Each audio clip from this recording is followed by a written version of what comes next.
চট্টগ্রামে সাংবাদিক সংস্থার আয়োজনে প্রয়াত চন্দন কুমার বিশ্বাসের স্মরণে সভা ও মধ্যাহ্নভোজ অনুষ্ঠিত হয়েছে।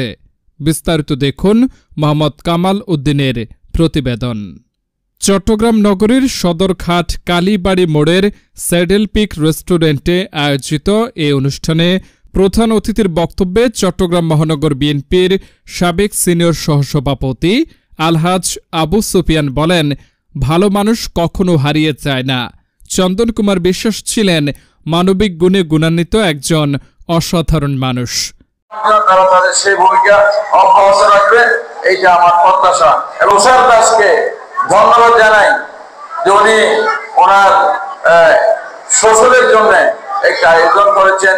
এটা যারা আমাদের পরবর্তী প্রজন্ম অবশ্যই যারা বিগত দিনে আমাদের ছেড়ে চলে গেছে তাদের জন্য এইরকম একটা আয়োজন, তাদের স্মরণ, এটা একটা বিশাল ব্যাপার।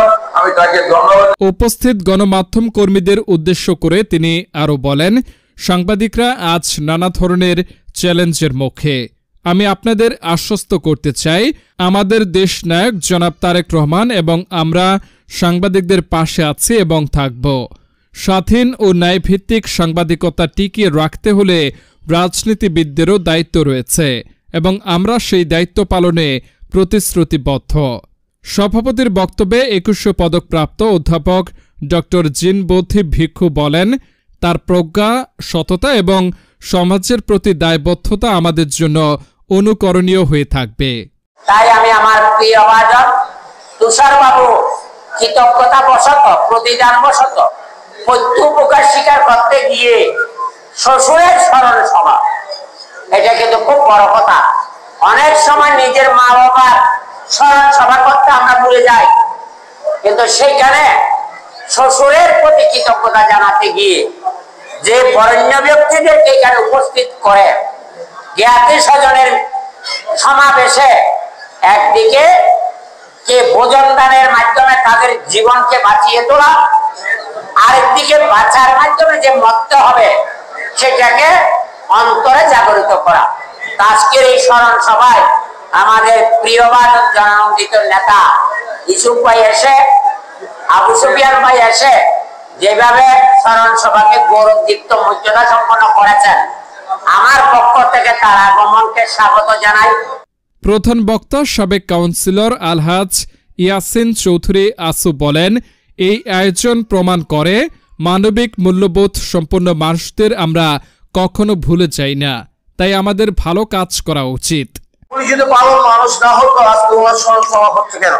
আমরা যদি ভালো মানুষের জন্য, ভালো কাজের জন্য যদি আমরা স্মরণ না করি, তাহলে আর গুরুজন কোনোদিন সৃষ্টি হবে না। গুরুজন সৃষ্টি করতে হলে তাদেরকে স্মরণ করতে হবে, তাদেরকে সম্মান করতে হবে, তাদেরকে ইজ্জত করতে হবে, তারপরে গুরুজন সৃষ্টি হবে। বিশেষ অতিথির বক্তব্যে চট্টগ্রাম সাংবাদিক সংস্থার সাধারণ সম্পাদক ও কলামিস্ট ওসমান এহতেশাম বলেন, সাংবাদিক সমাজ সবসময় সত্য ও মূল্যবোধের পক্ষে ছিল এবং থাকবে। তিনি ভালো মানুষ ছিলেন বলেই আমরা এই স্মরণ সভার আয়োজন করেছি। যিনি মৃত্যুবরণ করেছেন তিনি সবসময় গণতন্ত্রের জন্য কাজ করেছেন, সবসময় তিনি চেষ্টা করেছেন সত্যবান আদর্শ মানুষ গড়ার, এবং তিনি তার যে ছেলে মেয়ে আছে তাদেরকে সুশিক্ষায় শিক্ষিত করে তিনি একটি, আমরা জানি যে একটি ধনী পরিবার উপহার দিয়ে গেছেন, যার ফলশ্রুতিতে আমরা আজকে তার এই আলোচনা করছি।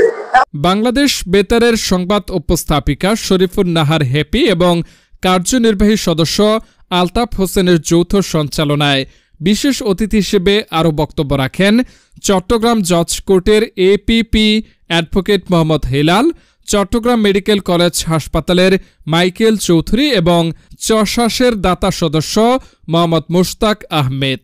অনুষ্ঠানে স্বাগত বক্তব্য রাখেন বিশিষ্ট গবেষক ও সমাজকর্মী প্রণব রাজ বড়ুয়া, কার্যনির্বাহী সদস্য তুষার দাস, সাংবাদিক সামির হোসেন মোহন, সাংবাদিক ফিরোজ উদ্দিন, আব্দুল মালেক, সাংবাদিক আনিসুর রহমান, পলাশ কান্তি নাথ, জাহাঙ্গীর আলম, আব্দুল মমিন, মোহাম্মদ সাইফুল, রাফিকা আক্তার, বৈষম্য বিরোধী ছাত্র আন্দোলনের অন্যতম নেতা আবির চৌধুরী, আফনান আনসারি, মোজাহিদুল ইসলাম সাকিব সহ প্রমুখ।